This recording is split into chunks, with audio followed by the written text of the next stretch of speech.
All of you are from group 5, no?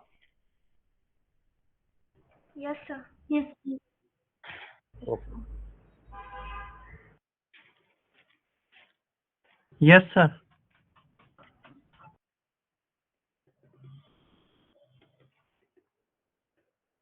Do you know the syllabus or received?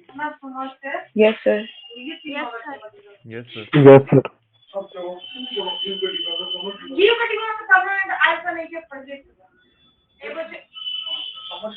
Okay. I would suggest you that all of you must mute yourself. And but if you have any question during the class, you may ask. No problem. Unmute and then you may ask. But otherwise, mute yourself.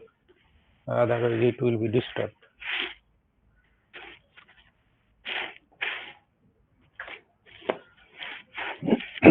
So I have two classes today, and I will start from the function of single variables, then the function of several variables. But today I will start with the function of single variables. And I have already sent you one study materials. Mostly I will discuss on that matters.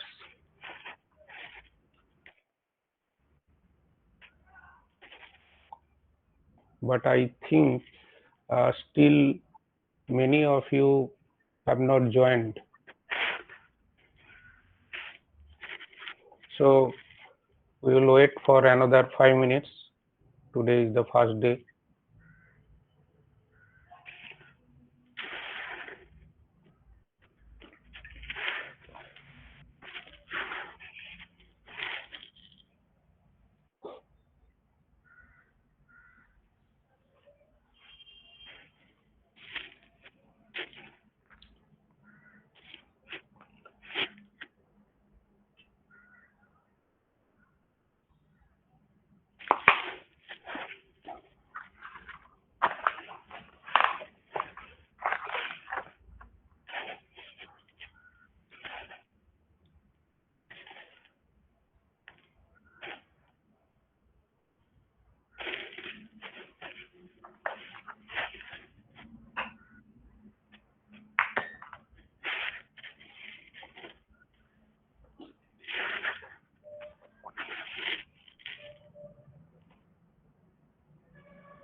Okay. So good morning, everybody. Now I will present.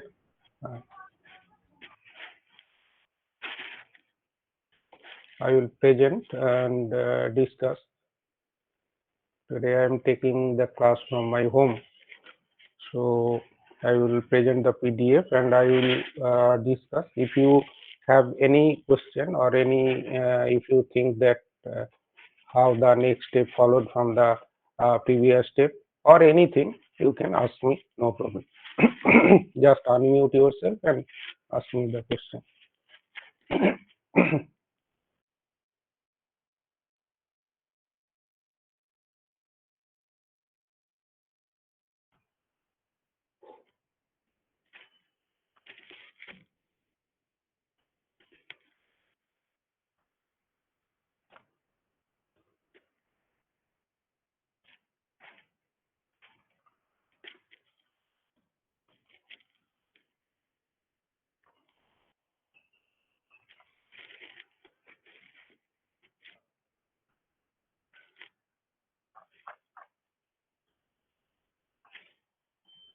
First confirm me, is the screen visible? Yes, sir. Yes, Yes, sir. sir. Yes, sir. Okay, okay. Yes. Okay. So mute yourself. That I just told you that I will start from the successive differentiation of for the function of single variables, and already you have idea about it, but maybe up to second order derivative, third order derivative, or maximum fifth order derivative. Suppose if y equal to fx be derivable function, you know that derivable function means those derivatives exist at a point, and derivative exists at a point. It may be a derivative exists in an interval, in a set, whatever it may be. Suppose y equal to fx be a derivable function.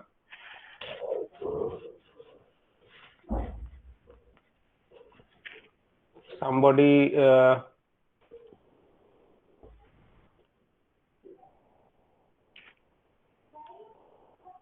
and I would suggest you that mute yourself, otherwise it will be difficult.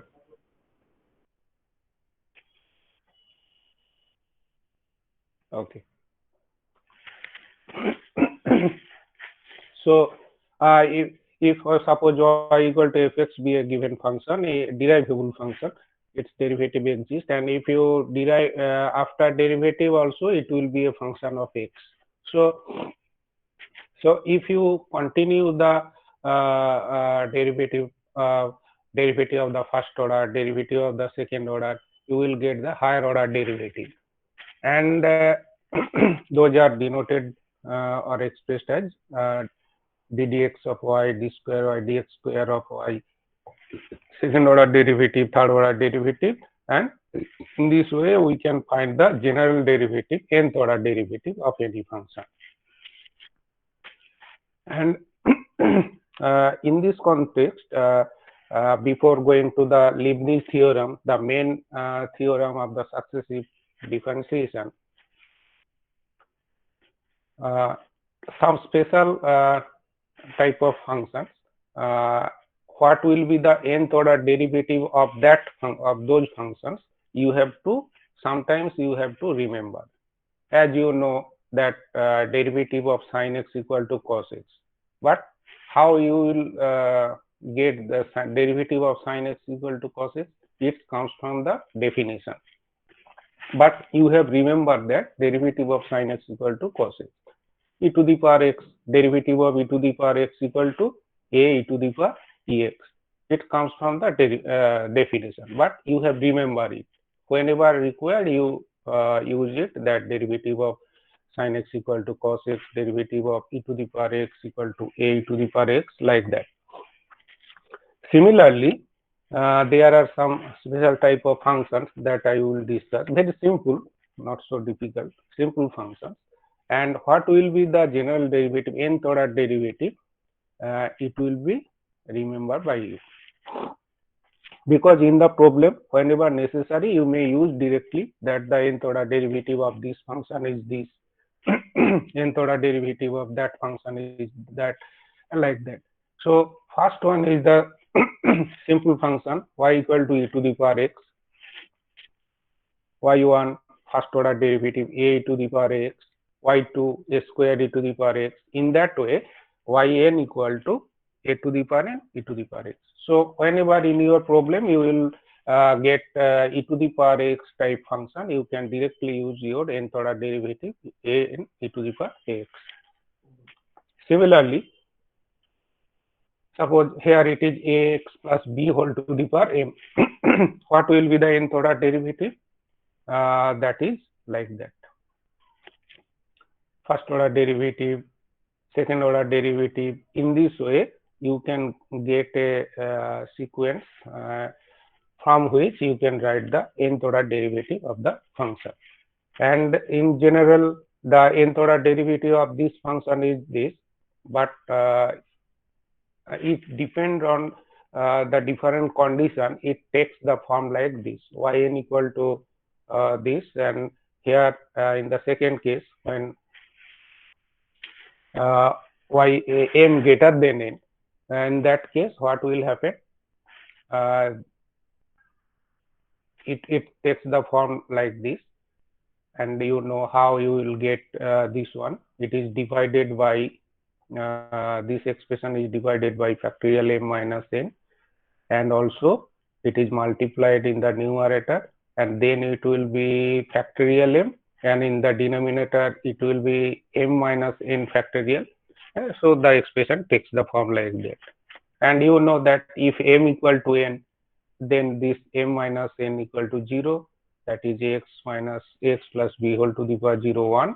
So it takes the form.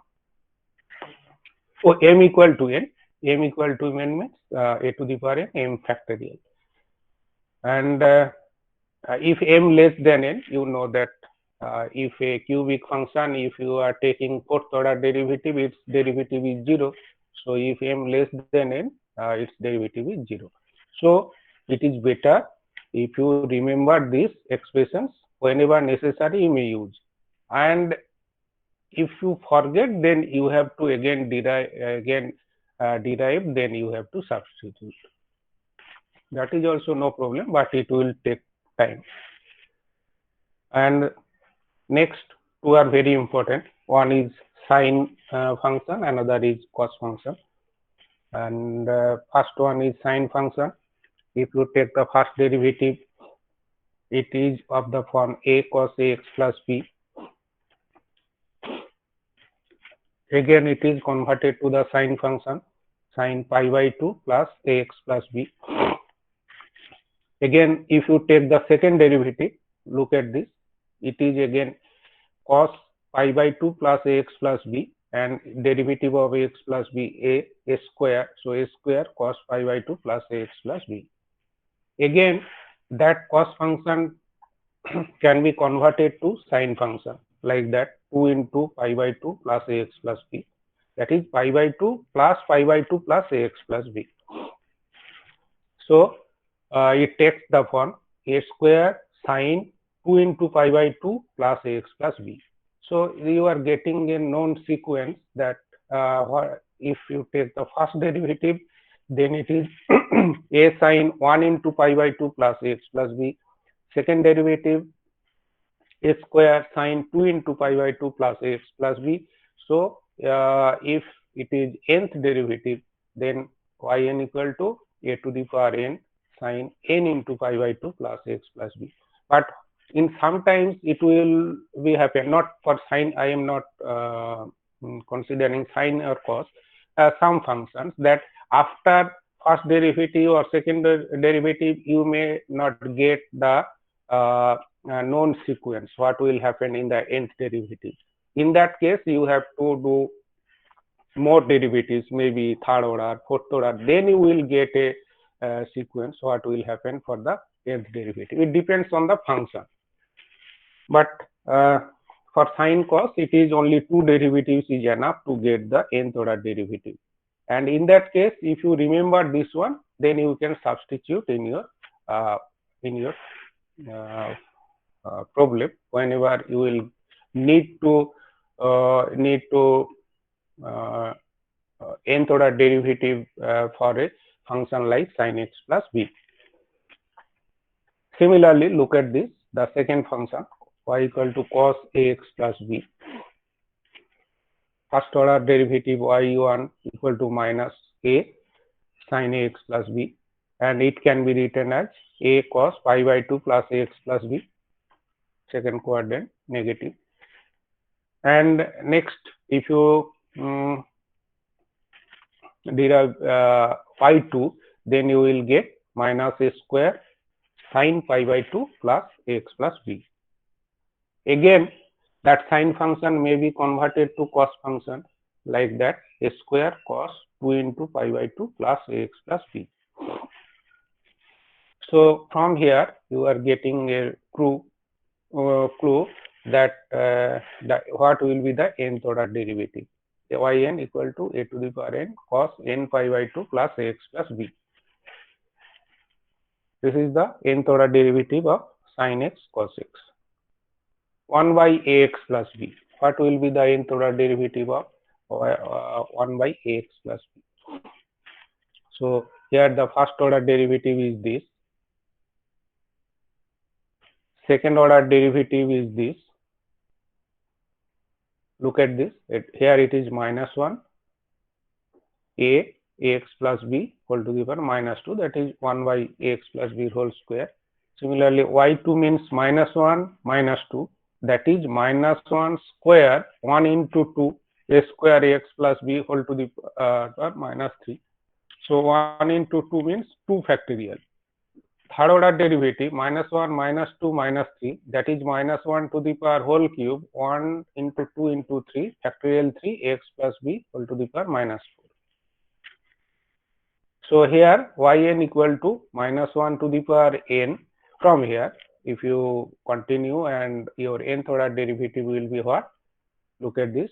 For y3 it is minus 1 cube, so yn minus 1 to the power n.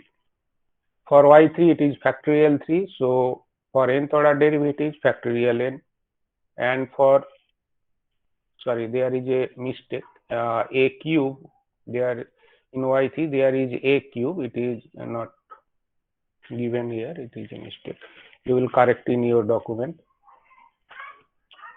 So, and for y3 ax plus b whole to the power minus 4, so here it will be minus n plus 1. In this way, the yn equal to minus 1 to the power n, n factorial, a to the power n, ax plus b whole to the power n plus 1.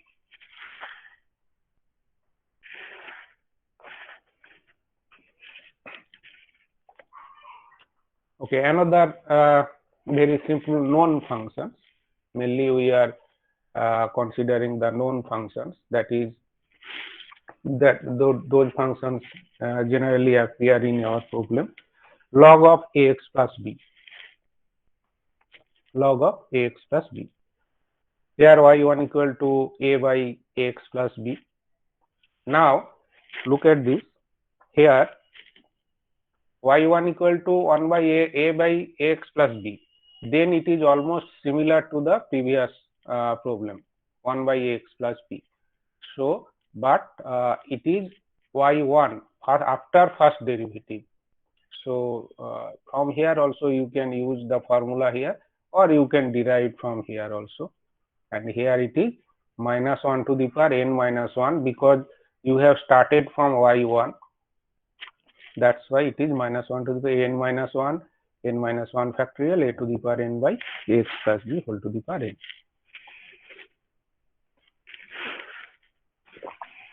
Because you are considering y1 as the given function, if you compare with the previous one.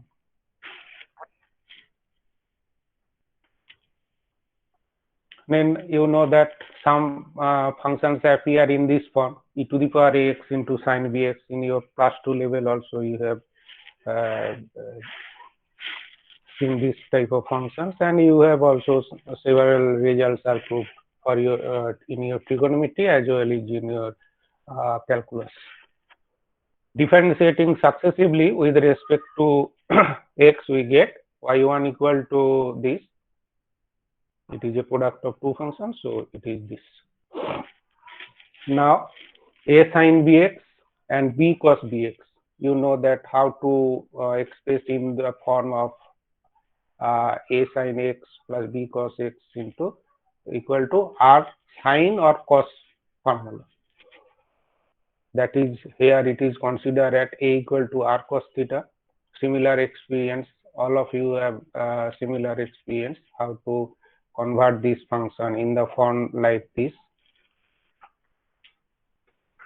So here a equal to r cos theta and b equal to r sin theta. In that case, r equal to root over of this, and theta is found from cos theta equal to a by r, sin theta b by r. That is tan theta equal to b by a. And in that case, the function takes the form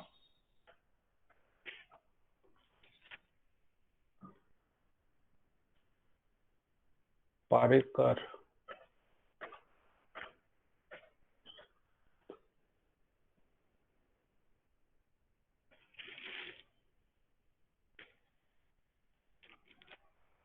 Hello, Parekar. Yes, sir. You have joined through your G Suite ID? Yes, sir. Okay. Okay. Now mute yourself.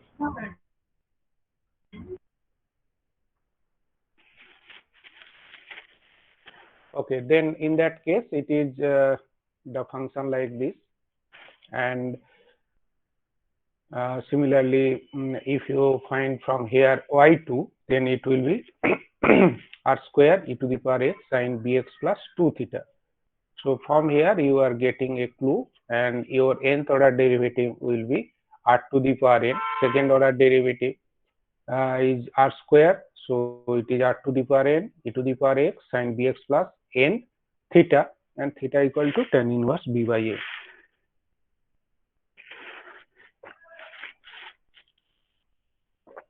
Similarly, e to the power ax cos bx, and you will get the nth order derivative of the function is like that. Okay, so these are some special functions, but these are not only those special functions. You may get some other function also, but very simple. If necessary, you have to find the nth order derivative of that function, if there is any function that I have not mentioned here. And I would suggest you to remember these nth order derivative of at least these functions, so that you can immediately substitute in your given function, given problem. And the main theorem, that is known as the Leibniz theorem. It is very important theorem for your successive differentiation purpose as well as for your exam. If you you have to remember the statement and as well as the proof of the theorem also, very important. What is the Leibniz theorem? Very, very important theorem. Here look at this. If u and v are two functions of x, each possessing nth order derivative, then the nth derivative of the product function given by uv, suppose y equal to uv, then the nth order derivative, that is yn, that is uvn, equal to this. This is known as the Leibniz theorem. Where look at this. If you consider u as the first function, v as the second function, then u and v, nth order derivative of u and v plus nc1, n minus 1th order derivative of u diminishing by 1 and derivative of v increasing by 1. So here it is nc1 un minus 1 v1 plus next one nc2 un minus 2 v2. But look at this, total is n minus 2, 2. So total is, and here it is general term ncr un minus r vr. So total is n. In that way, the last term will be u vn. This is the statement of the Leibniz theorem. And the suffixes just here that the suffixes represent the order of the derivative. V1 means first order derivative, V2 means second order derivative, and so on. And the proof of the theorem is also very important. Just check the statement of the theorem, then I will discuss the proof and give some examples based on the Leibniz theorem.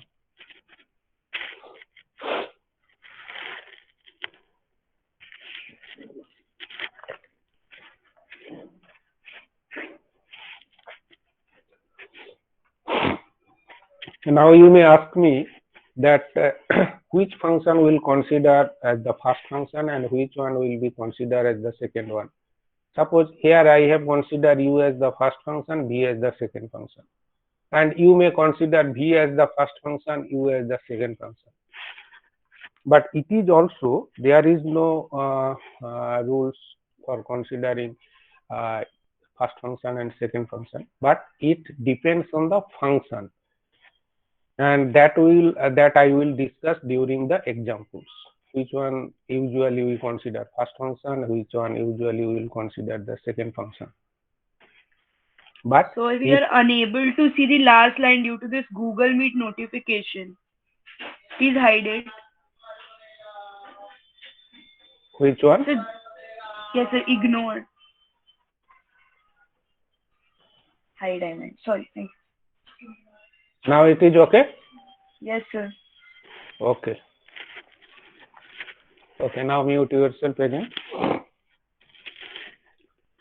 Okay, so this is the Leibniz theorem. Statement and proof both are very, very important in case of successive differentiation. Okay, now we will prove the theorem by using the method of induction. Do you have idea on the method of induction? I think all of you have idea on method of induction. No, sir. No? Okay, okay. Method of induction is what? Method of induction is that if any result is true for say for example n equal to 1, n equal to 2, n equal to 3, then we assume that the result is true for n equal to k, any integer. Then we check whether the result is also true for n equal to k plus 1 or not. If it is true for n equal to k plus 1, then we consider that it is true for all values of n. Why? That if it is true for n equal to k and it is also true for n equal to k plus 1, then what happens? It is also, whenever it is true for n equal to k, it is also true for k plus 1. So when it is true for k plus 1, it is also true for k plus 2. So whenever it is true for k plus 2, it is also true for k plus 3. That is what? It is true for all n, all values of k. That is, this is the method of induction. So first, the technique is that we will check whether it is true for at the beginning, say for n equal to 1, 2. Usually we check 1, 2, maximum 3 cases. Then we assume that since it is true for 1, 2, 3, we assume that it is true for n equal to k. Then the main purpose is main task is to check whether it is true for n equal to k plus 1 or not. This is the main part of the induction method. Okay, let us check the proof, and if you have there any question, you may ask me. Now look at this uv1, that is product is taken as uv and the first derivative of u into v. First derivative ddx of uv, that is what? First derivative of u into v plus u into first derivative of v. So the result is true for n equal to 1. Check in your given in the statement uv n equal to this one. So check that whether uv1 from the statement, is it correct that it is u1v plus uv1? Yes, you will check, you will get the result, same result, u1v plus uv1. Again, let us check whether it is true for n equal to 2. If you differentiate u second times the product uv, you will get u2v plus 2c1 u2 minus 1 v1 plus uv2. It is written in this way. Actually, the derivative is like this: u2v plus 2u1 v1 plus uv2. It is nothing. It is not difficult. It is now expressed in the form u2v plus 2c1 u2 minus 1 v1 plus uv2. Why it is expressed in this form? To express it in the form of the Leibniz theorem.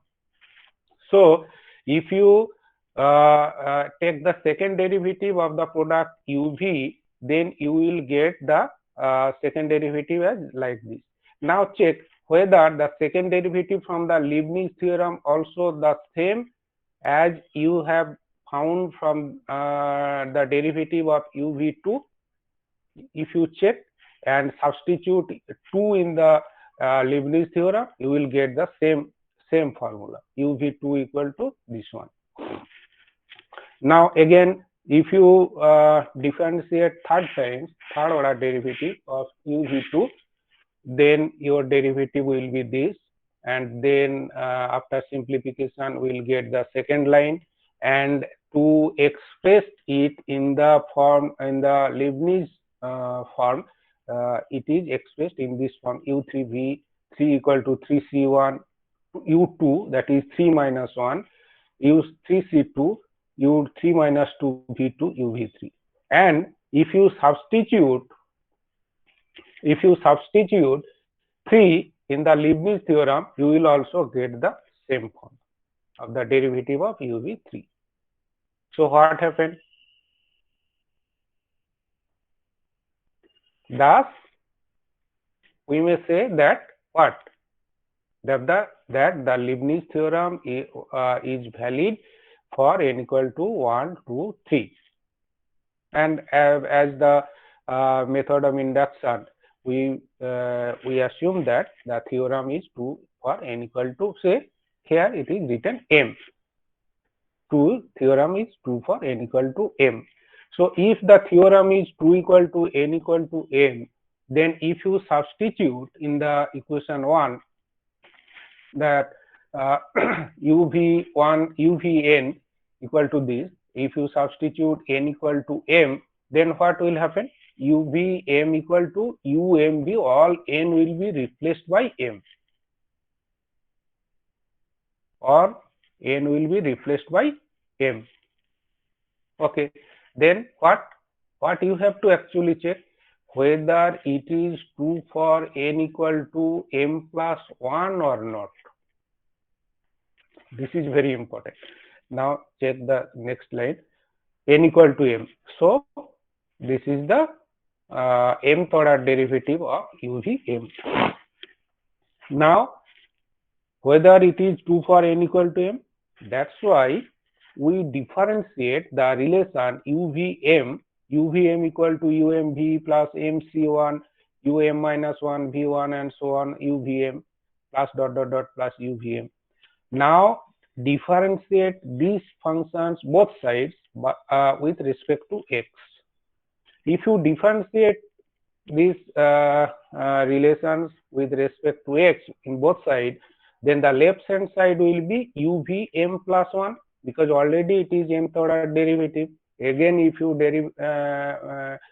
derive the same function, if you take the derivative of the same function, the left hand side will be, oh sorry, I made a mistake.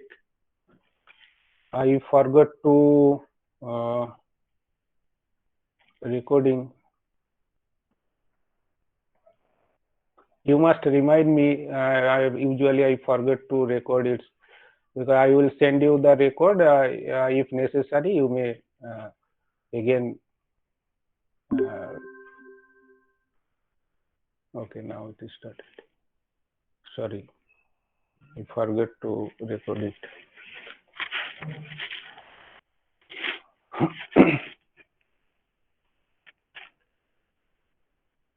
Okay, no problem. Just elementary portion I have discussed. Okay, so now differentiating both sides again with respect to x, we get uvm plus 1 equal to um plus 1v. You have to differentiate in the right hand side. Left hand side uvm plus 1. Now what will be the right hand side? So first order derivative of the first term, that is umv, first order derivative of the second term, that is mc1 minus 1 v1. In this way, the first order derivative of the uvm. So what will be the first term, mth order derivative of the first term? Plus 1v plus v1. Similarly, what will be the second term, derivative of the second term? mc1 into v1 minus 1 v2. In this way, in this way, the first order derivative of uvm, that is u1 vm plus uvm plus 1. Now simplify it. The similar term take together. Okay, look at this. Plus 1 v. Find, is there any, first term is plus 1 v. Check whether there is any other term which contains plus 1 v.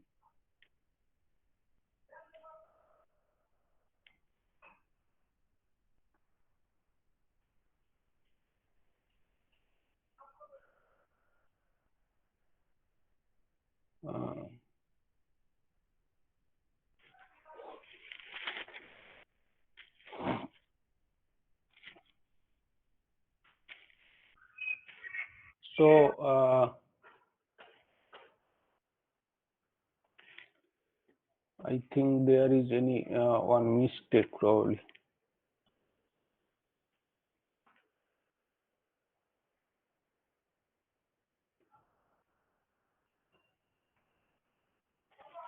One plus MC1.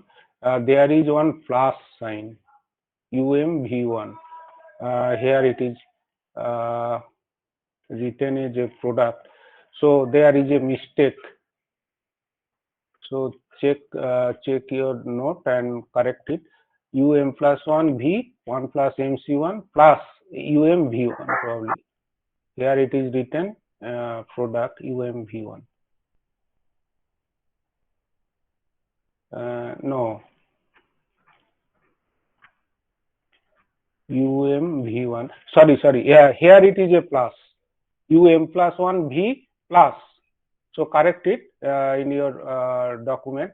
Plus 1 V plus 1 plus MC1 UMV1. Sorry, there is a mistake. So it will be difficult later. So correct it. Clear it. Here it is plus 1 V plus 1 plus MC1 UMV V1. Okay. Similarly, MC1 plus MC2 minus 1 V2. Yes, in this sir. way. Okay. So there is a mistake. Here it is not product. Here it is after first term there is a plus.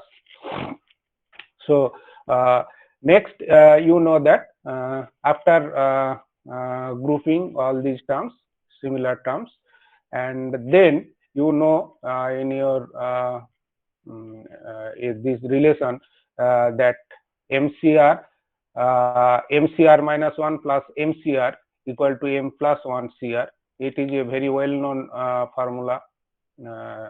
You have also established in your for your exam also purpose also.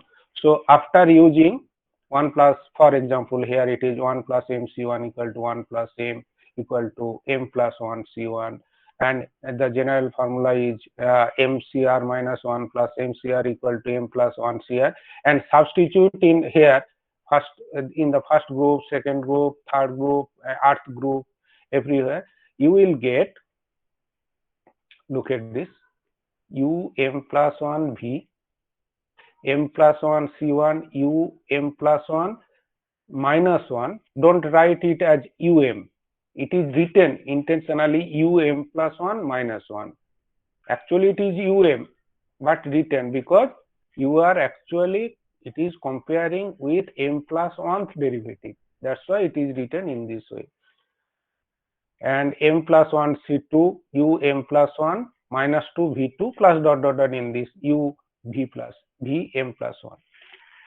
So if you compare with the Leibniz theorem in the substituting u v n in the statement u v n, and if n is replaced by m plus 1, you will get the same result. So the theorem is true for m.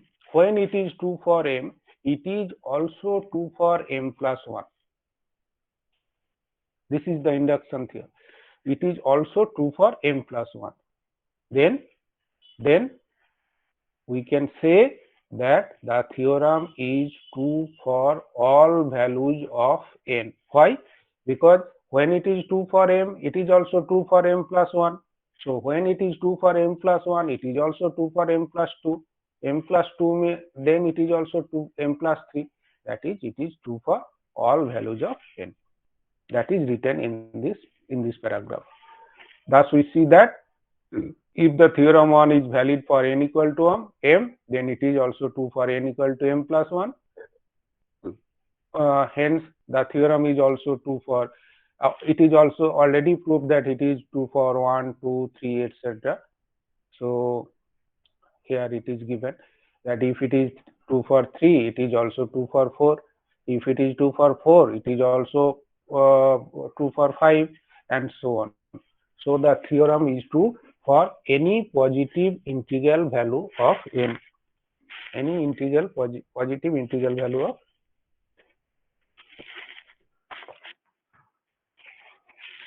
If you have any question, you may ask me.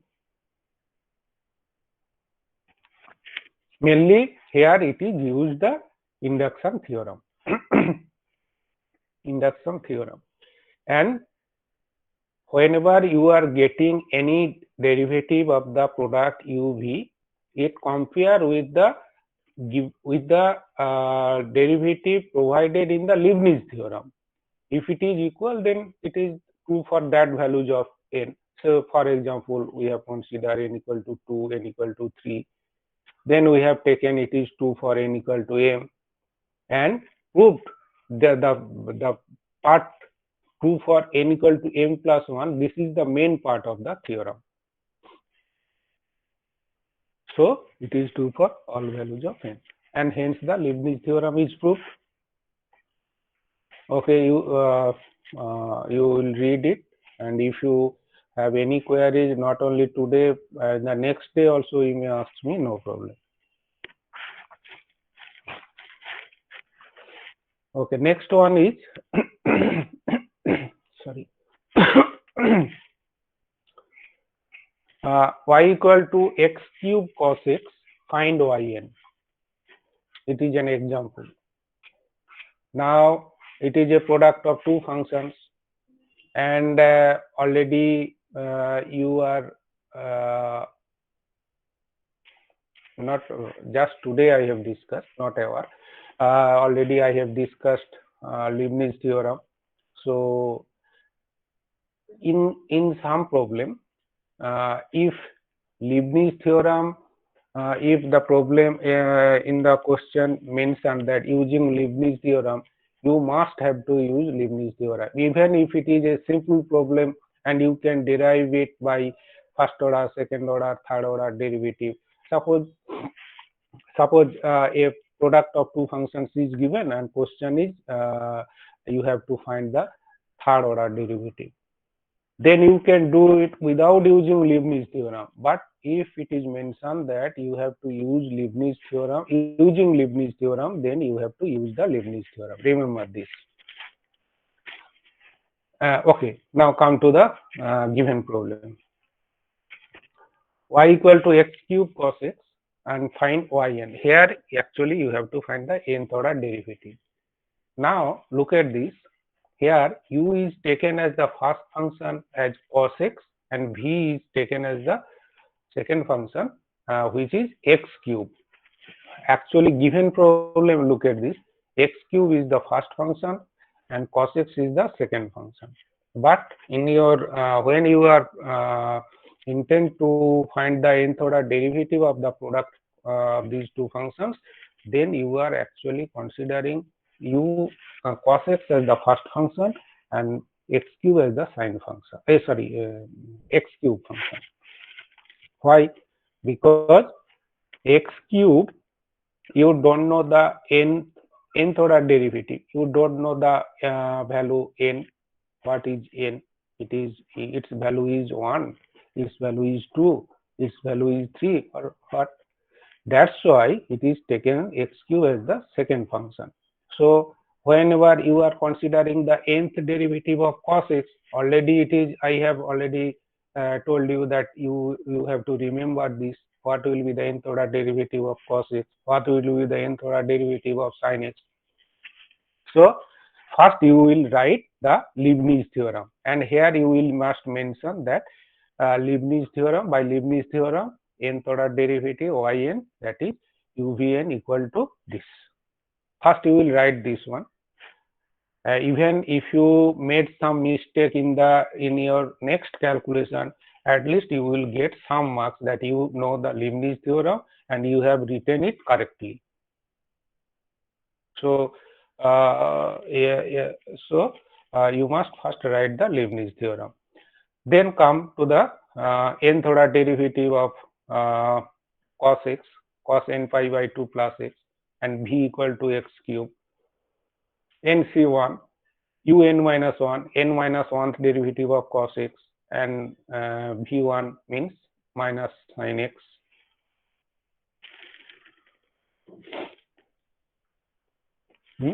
Sorry, v1 equal to 3x square, and similarly the other derivative, and how long it will continue.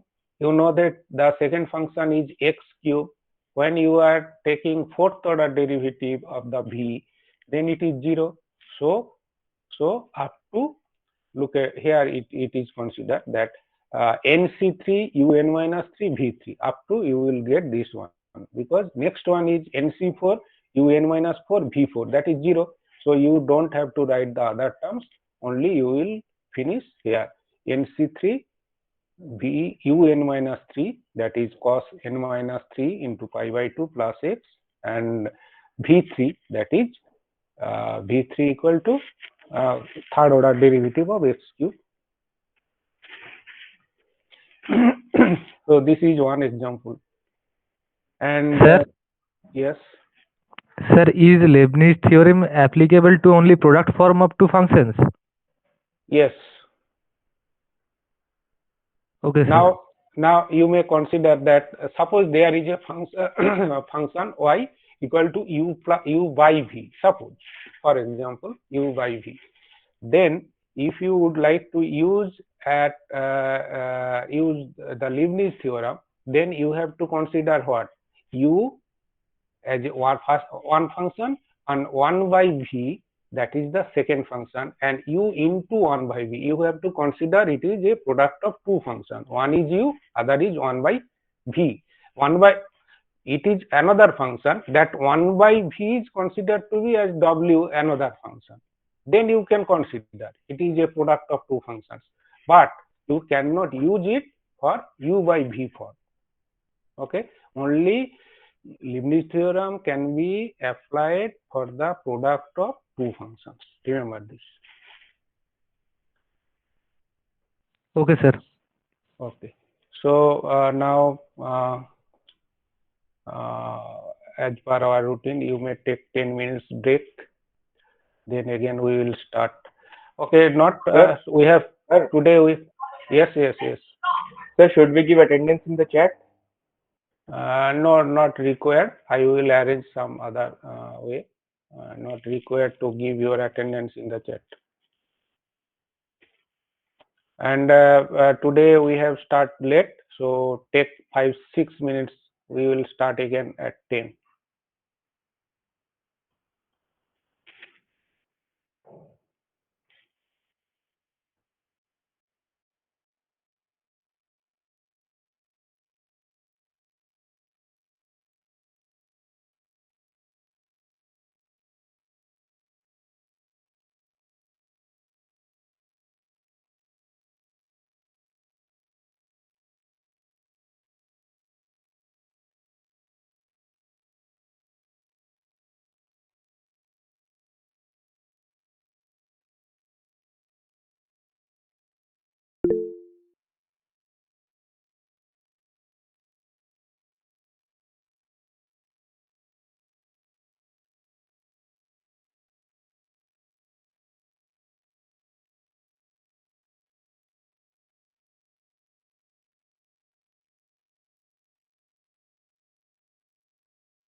Okay, let us start.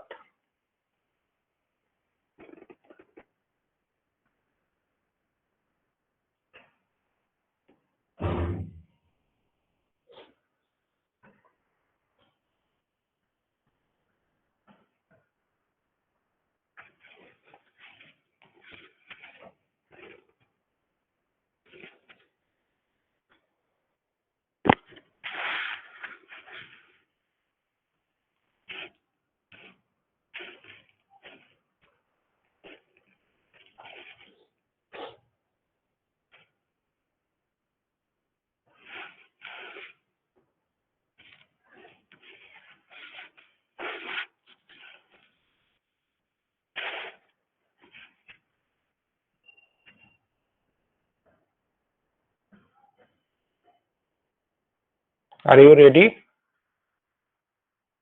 Yes, sir. Okay. Yes, sir. So let us start. Some more examples. I will show you some more examples based on Leibniz theorem. Another example is y equal to x square minus 1 whole to the power n, and you have to establish this relation: x square minus 1 yn plus 2 plus 2x yn plus 1 minus n into n into n plus 1 yn equal to 0. Usually, one thing usually you will get that in the relations based on the Leibniz theorem, you will find that in the last example, look at this. Here it is, you have to find yn, and in this example, look at this. Here yn plus 2, 1n plus 1. Not the relation is start with yn. In that case, usually, not it is not general, but usually what you have to do, if you found that in the relation there is yn plus 2 or yn plus 1 like that, usually you have to do the first derivative if it starts from the yn plus 1, second derivative if it starts from the yn plus 2 in the beginning. Look at this. I will show discuss this example. Y equal to x square minus 1 whole to the power n. Differentiating both sides with respect to x, we get y1 equal to this. So y1 equal to this. Now multiplying y1 into the, here it is the denominator, x square minus 1. So x square minus 1 y1 equal to 2n xy. Now again differentiating with respect to x and then simplifying the similar terms, grouping, etc., you will get this one: x square minus 1 y2 minus 2 into n minus 1 x yn 1 minus 2 ny. Now take the Leibniz theorem in these relations, because here look at this, it is a product of two functions. One is x square minus 1, another is y2. And if you take the nth order derivative, we will get n plus 2. Similarly, here it is also a product of two terms, x, y1. You can consider the nth order derivative of this product. And here it is only one function y, and nth order derivative is only yn. So, so for the first term, x square minus 1 into y2, if you consider the nth order derivative of this product, and here you will take the y2 as the first term and x square minus as the second term. So after nth order derivative, the unv, that is yn plus 2 into v, that is x square minus 1. Next term is nc1 un minus 1, that is y2 n minus 1, that is yn plus 1, and the second order derivative of, first order derivative of x square minus 1, that is 2x, and here the formula nc1. Similarly, the third term will be nc2 yn and yn minus 2, and already it is second order derivative, so it is yn, and the second order derivative of x square minus 1, that is 2. Similarly, the nth order derivative of x y1 is this. and the second last term 2ny, that is 2n equal to 0. Now simplify it. Here only 1 yn plus 2, so it is only 1. And look at this, here it is 1, second term is yn plus 1, and also fourth term is yn plus 1. Take together and simplify, you will get this result. So here we have first take the derivative, first order derivative, second order derivative, then we have used the Leibniz theorem. We have not started the Leibniz theorem at the beginning. It will be more clear if I consider some more example. And again, if you have any question, you may ask me. And here also look at this. That's example 4. Y equal to cos m sin inverse x. Then prove that this is based on the Leibniz theorem. Also here the last part is find yn for x equal to 0. So how you will use Leibniz theorem? First one, we use Leibniz theorem for the product of two functions. Secondly, if you look the relation, here it is found that yn plus 2, yn plus 1, yn present. So there is one yn plus 2. So if you take the nth order derivative, you will get the yn, but here it is yn plus 2. So first you have to do the first order derivative and the second order derivative, then use the Leibniz theorem. Check. Y equal to cos m sin inverse x. Differentiating both sides with respect to x, you will get y1 equal to minus sin m sin inverse x, and m sin inverse x derivative is m by root over of 1 minus x square.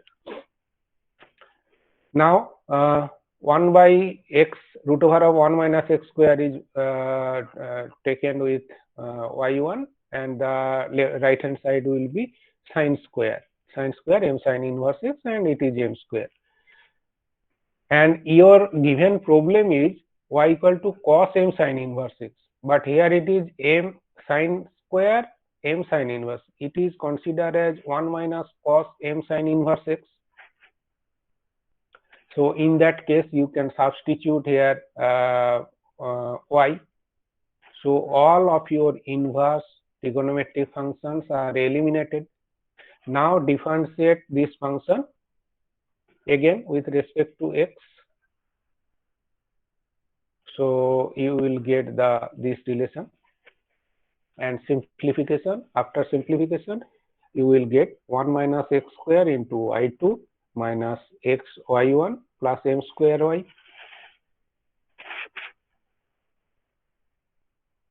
You can check it. So here our first intention is to eliminate cos and sine function, inverse cos and sine trigonometric functions, because in your relation there is no trigonometric function. Secondly, you will see that it starts from yn plus 2, and also it is very difficult to find the establish the relation for the trigonometric functions.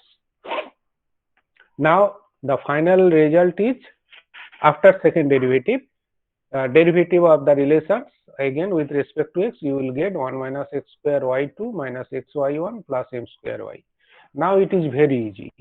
Take the nth order derivative of these functions by Leibniz theorem, you will get. And one thing you must know that you suppose there are two functions, a plus b, and the nth order derivative means what? Nth order derivative of a plus nth order derivative of b. So if you take the nth derivative with respect to x, then the nth derivative of the first term, that is 1 minus x square into y2, nth derivative of the second term, that is x y1, 1, nth derivative of the last term, that is y.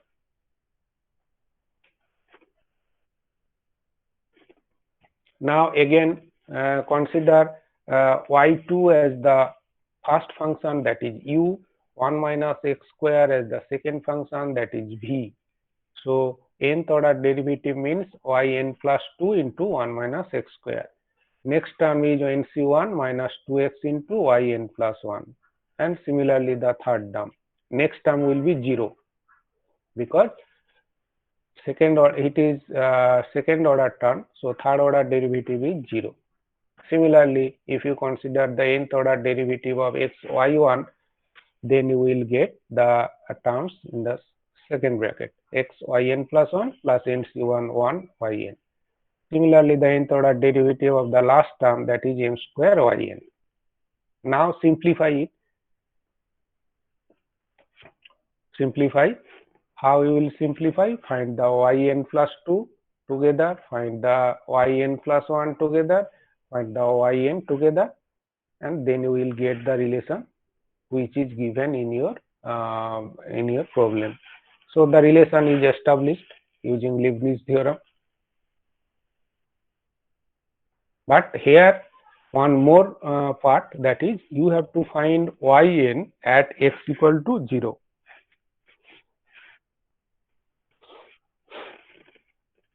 Look at, if you look at the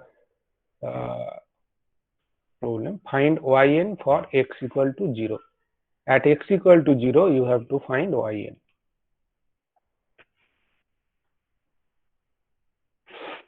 How you will find yn at x equal to 0? Here it is, the relation is 1 minus x square yn plus 2 minus this. So you can find a recurrence relation. Here look at this, at x equal to 0, if you substitute in the relation, then it will be 1 minus x square, that is 1 yn plus 2 at x equal to 0. And the second term here, x into yn plus 1. So if you substitute x equal to 0, this is 0. And the third term is the m square minus n square yn at x equal to 0. So you will get the relation yn plus 2 0 equal to minus m square minus n square yn 0.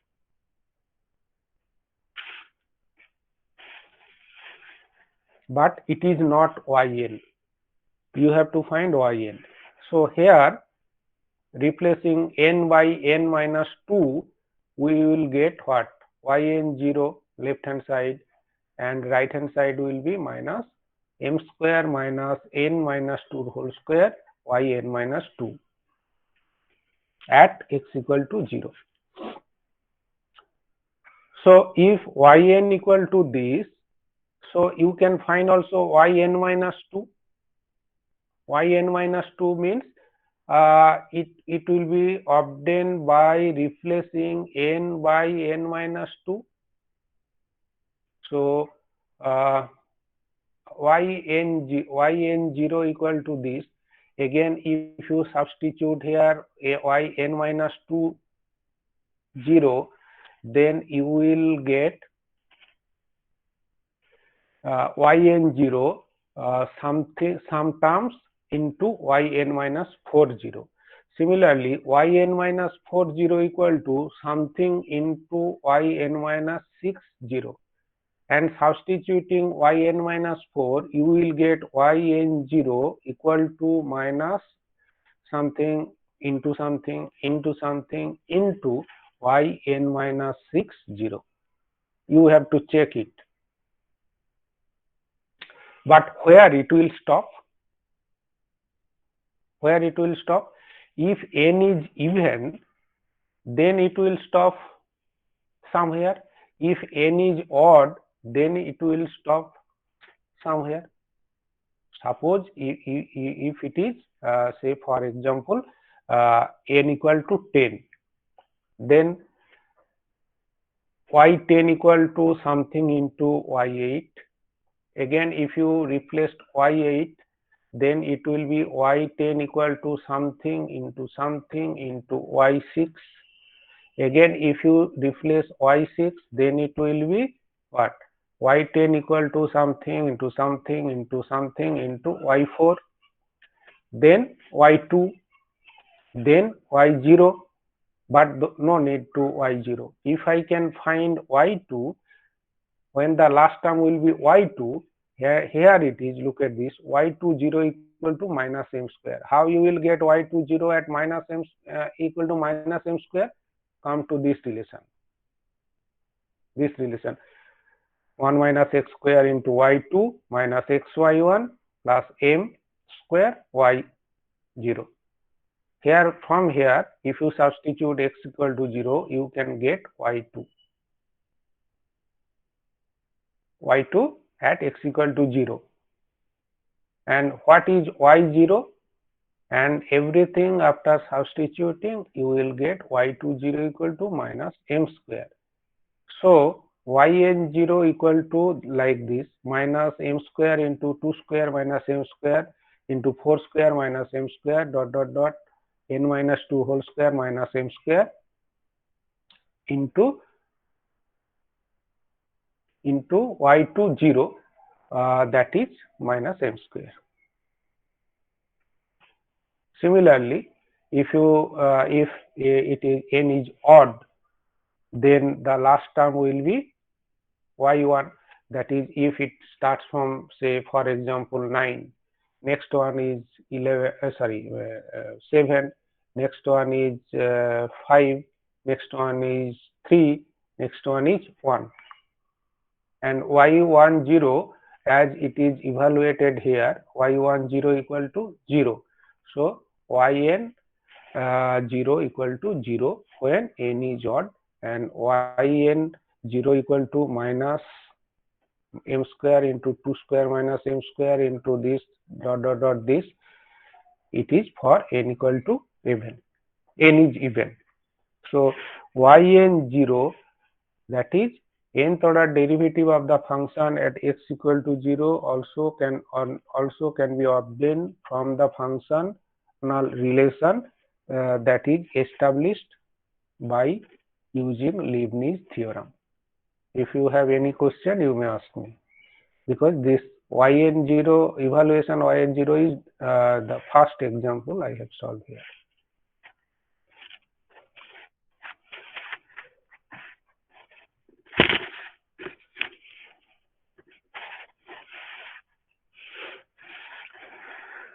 Okay, it is better. Yes.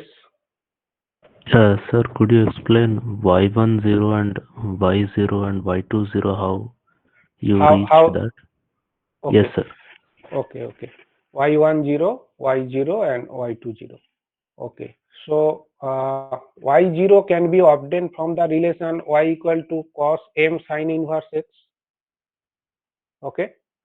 This is y equal Yes, to sir. cos m sin inverse. From here you can find y0, that is Yes, y sir, yes, at sir. x equal to 0. Okay. Next one is y10. Now come to this relation, 1 minus x square y1 square plus m square y square minus m square equal to 0. From here, if you substitute x equal to 0, you will get y10, because already you have find y0.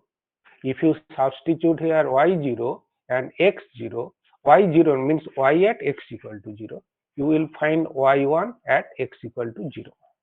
Okay, again in this relation, 1 minus x square into y2 minus xy1 plus m square y equal to 0.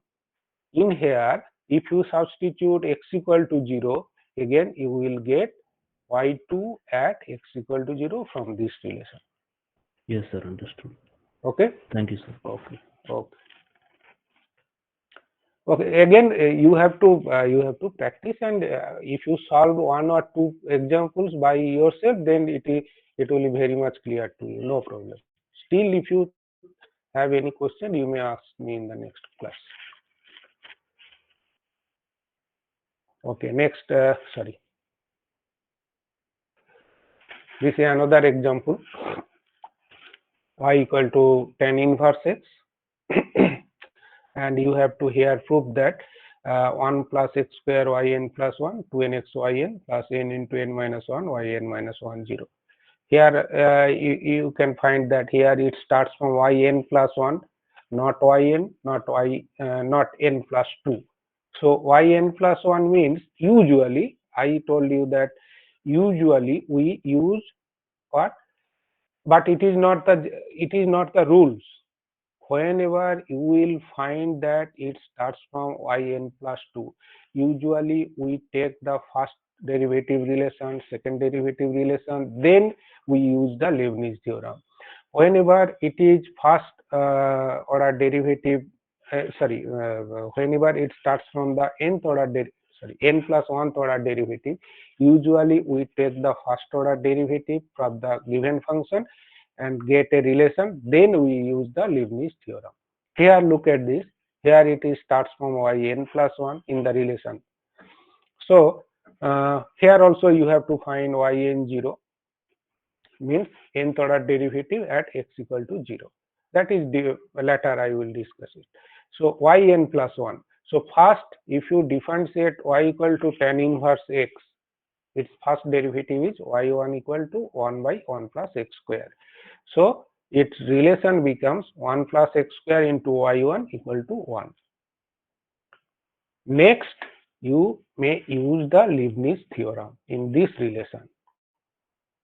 So there is only one term, because right hand side is 1, its any derivative is 0. So left hand side contains one term, 1 plus x square into y1. It is a product of two terms. Take the nth derivative and use the Leibniz theorem. Very simple. And you will get 1 plus x square yn plus 1, 2nx yn plus n into n minus 1 yn minus 1 equal to 0. So this is the relation that required to be established. It is established now. Now find yn0, where yn0 means the value of the nth derivative of y at x equal to 0. Even if it is not given, you will understand that it is the value of yn at x equal to 0. Again the same thing. Look at this, here y, this is the relation given. Now if you substitute here x equal to 0, then you will get y, first term is 1 plus x square into yn plus 1, x square is 0. So 1 into yn plus 1, that is yn plus 1 at x equal to 0. Second term is 2nx yn. Since there is a product term x, so and substituting x equal to 0, this gives it is 0. And the third term is n into n minus 1 yn minus 1. So it is minus n into n minus 1 yn minus 1 at x equal to 0. So here it is also found that there are differences to n plus 1 and the relation is n minus 1, n plus 1 and n minus 1. So you will get, and this y0, y10, y20 all can be obtained from the previous relation. Y equal to tan inverse x. From here, if you substitute x equal to 0, you will get y at x equal to 0. And y1 equal to 1 by 1 plus x square. Here, if you substitute x equal to 0, you will get y1 at x equal to 0. And the relation from the relations, if you need y2, here it is y2, then y2 is not available here in the relation, no problem. Here it is y1 is given, y1 is 1 by 1 plus x square, y2 you will find from here and substitute x equal to 0, you will get y2. Okay, now the now the relation is yn plus 1 0 equal to minus n into n minus 1 yn minus 1 0. From here you will get, if you replace n by n plus 1 by n, then you will get this. Look at this arrow, yn 0 equal to minus n minus 1 n minus 2 yn minus 2 0. So each step there is differences too. So yn, it is related to yn minus 2. Again, if you find yn minus 2, it will be with yn minus 4. So again, if you substitute yn minus 2 in the first relation, then it will be yn 0 equal to n minus 1, n minus 2, n minus 3, n minus 4 into yn minus 4, 0. In this way, you will get the relation. So, yn minus 4, then yn minus 6, then n minus 8. How long it will continue? If again you have to consider two things, n is even or odd. If n is even, then what will happen? Say for example, it is 10. 10, it is related to 8, then 6, then 4, then 2. When it will come to 2, look at this, y2 0 equal to 0. So the whole yn 0 will be 0, because it is relation is yn 0 equal to some product terms into y2 0. y2 0 equal to 0. So the yn 0 equal to 0 when n is even. But still I recommend you that calculate each step and try to establish by yourself for all examples, and for even for the proof of the Leibniz theorem also, for the part n equal to m plus 1. If you don't do it by yourself, then it is not possible to solve in the exam. Here I will just discuss, and I may do some, I will give some many problems, you will solve it, then only you can be able to solve the example. Then okay, then when n is odd, n is even, then yn 0 equal to 0. And when n is odd, then if you start from say 9, then 7, 5, 3, 1. What is 1? y10, y10, look at this, 1. y10 is 1. So substitute here and take the even, say, look at this, here it is n minus 1, n minus 2, n minus 3, n minus 4, and dot dot dot, so on. y10 equal to 1. So it is obviously factorial n minus 1, factorial. Even if you could not understand, you can write the this one also, no problem. So in this way, you have to find the you have to find the yn0. yn0 here actually, usually, if the difference is in the relation, the difference is 2, yn to yn minus 2, then usually you have to consider two cases. One is even case and one is odd case. But if the relation, in the relation difference is 1, then you don't have to consider the even and odd case separately.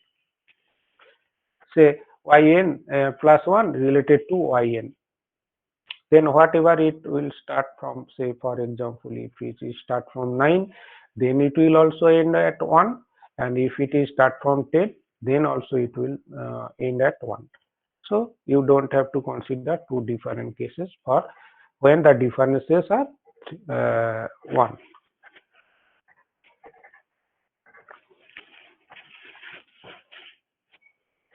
Okay, I will show one more this example, then I will move to another type of problem, and there are some more examples are given. You have to solve and establish it. If you could not, then I will help you. But I think it is not so difficult to establish. Already I have discussed some problems, so it is not so difficult. Okay, and this is one example. Fx equal to tan x and n is a positive integer. Prove that with the help of the Leibniz theorem. Here it is given with the help of the Leibniz theorem that fn0 plus nc2 fn minus 2 0 plus nc4 fn minus 4 0 plus dot dot dot equal to sine n pi by 2. Here you will get an idea that fx equal to tan x, and also look at this, here it is nc2 nc4 like that. So you have to use also the Leibniz theorem. So it must, there must have some product.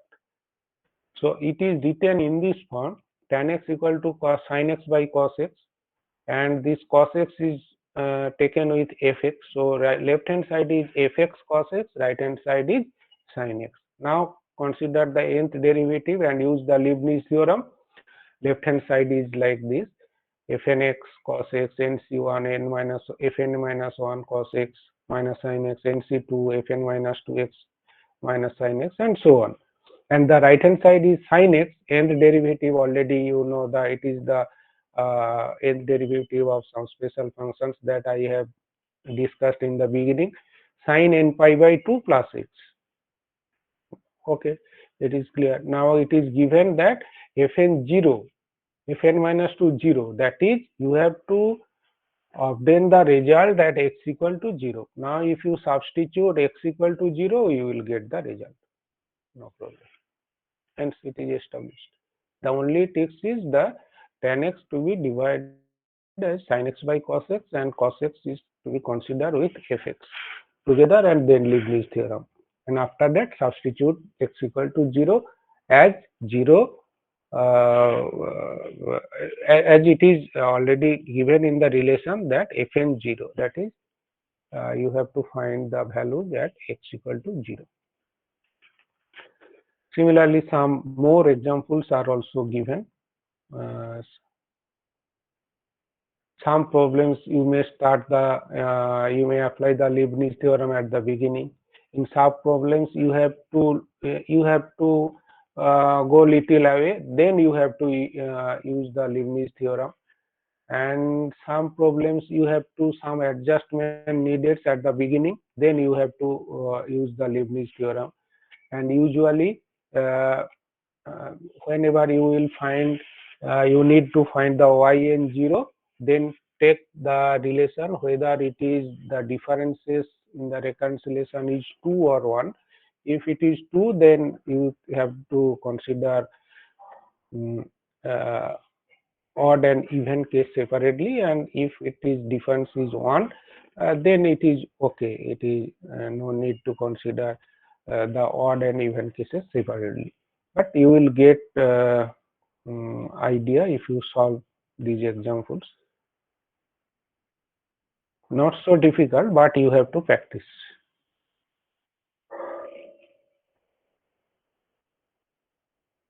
Some more solved example are also given, and some exercises also are given. You have to prove this one. Okay, one thing I will discuss in 33, so no problem.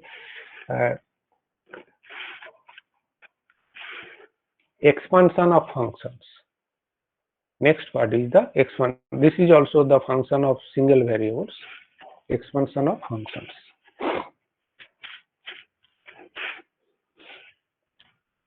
One thing is Rolle's theorem, and some of you I think that have idea on Rolle's theorem, as I have seen in the +2 level also Rolle's theorem is given. But I am not sure that all of you know the Rolle's theorem. Okay, Rolle's theorem, here also it is a function fx having some properties. What are the properties? First one is it continuous in the closed interval AB. Closed interval AB. Second one is that its derivative exists in the open interval AB. Do you know the differences between open and closed interval? Yes, sir. Yes, sir. Yes, sir. Okay. Yes, sir. Okay. Sometimes I will use the closed interval, sometimes open interval. That's why I am asking. Closed means including A and B, including the boundary points, and open means every points except the boundary points. Okay. Then number 3, fa equal to fb, that is the functional value at the boundary points are equal. One thing I made a mistake. I have in this materials I have not drawn a figure for the function. It will be, it must, later I will give you.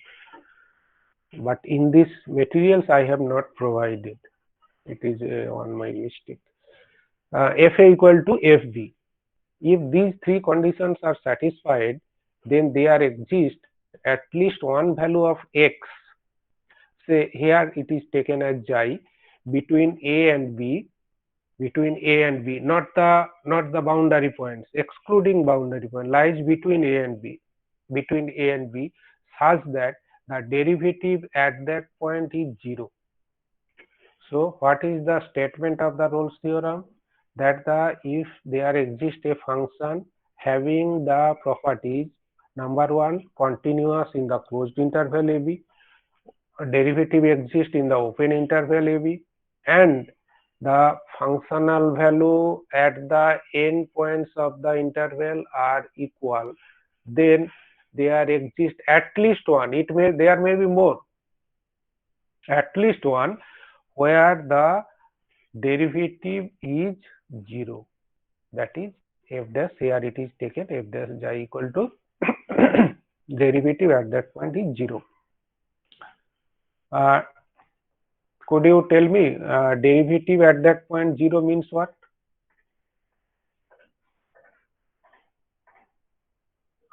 Maximum or minimum. Slope of tangent parallel to x-axis. Yes, Yeah. that is the Tangent to the curve is 0. yes, tangent at the point xi is parallel to the x axis. F dash it is actually also the geometrical interpretation of the Rolle's theorem, that f dash xi equal to 0 means tangent at that point is parallel to the x axis. But one thing you must remember, that here it is mentioned that there exists at least one value. It is not like that this is the only value. There exists at least one value at which the derivative is 0, means at which the tangent is parallel to the x-axis. There may be more than one, maybe infinite number of points where the derivative is 0, and that is tangents are parallel to the x-axis. Suman, you must mute yourself. Yes, sir. Okay. Sir? Yes. Sir, can you please share this PDF? I have already shared the PDF. Sir, it Sir, is where? on Google Classroom. Sir, Okay. Now, yesterday I have sent some other students received it. The PDF I have sent. yes, sir. Not Yes, sir. Yes, sir. Yes, sir. Yes, sir. Yes, sir. We have sent it to Google Classroom. Yes, sir. okay. So Yes, sir. every document Yes, before whenever I will discuss, before that I will send you to your classroom. You must download it, and because that I told you that if somewhere there is some minor mistake, that is there will be a plus sign, but I have not given here. So when I will discuss it, immediately you will rectify it in your document. Otherwise, maybe. Okay, sir. Okay. Okay, if you not received, so you check your mail, I think, or in your classroom you will get the PDF, or collect from your friends, no problem. Okay, so this is the Rolle's theorem, and before going to the Lagrange's mean value theorem, I will take one example of Rolle's theorem. Then I will move to another. Oh, sorry, this is one. No. What is the example? Oh, this is one example. Verify Rolle's theorem for the function fx equal to x cube minus 6x square plus 11x minus 6 in the closed interval 1, 3. So three properties you have to check. First, whether it is continuous in the closed interval or not. So check, is it continuous in the closed interval? Yes. Yes, sir. Yes, sir. Yes. Sir. Why? Yes, sir. It is a polynomial function. Polynomial. Polynomial function. So in the closed interval 1, 3, it is continuous, and also its derivative exists in the because its derivative is also a polynomial function. So it is exists in the open interval 1, 3, and the third property is that the functional value at the endpoints 1 and 3 are will be equal. Look at this. At 1, its value is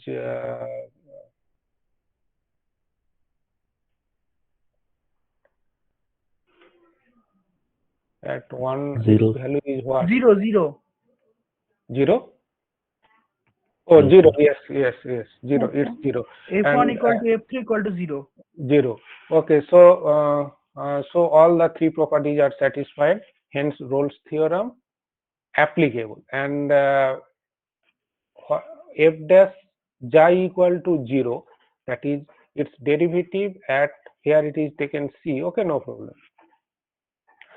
C, and f dash c equal to 0 gives 3c square minus 12c plus 11 equal to 0. So c equal to 2 plus minus 1 by root 3, that is 2.57, 1.42. And look at this, both the points lies in the interval 1, 3. We need at least one. We don't, even if there is only one, that is enough, but there may be more than one. At least one C at which the derivative is 0. So here it is found that 2.57, 1.40 both are lies in the interval 1, 3. So the Rolle's theorem is verified. Is there any more example? Okay, one example is given but not solved. Fx equal to mod x. You have to check whether Rolle's theorem is applicable to this function or not. Just by observation, can anybody tell me that is it Rolle's theorem is applicable or not? No, sir. Not applicable. Sir, not applicable. Not applicable. Not Why? applicable. Not applicable. Why? It is not differentiable at 0. Differentiable at x equal to Differentiable 0. at 0. Yes, it is right that it's derivative. Even if you don't have to mention that it is continuous. Whenever any condition is not satisfied, then if you mention only that condition, that is enough. You don't have to check whether the functional value at -1 or 1 equal or not. You don't have to check, because you know that the function is not derivable at x equal to 0. Just mention that since the function is not differentiable at x equal to 0, so the Rolle's theorem is not applicable. That is enough. You don't have to check whether the function is continuous or not. Only one.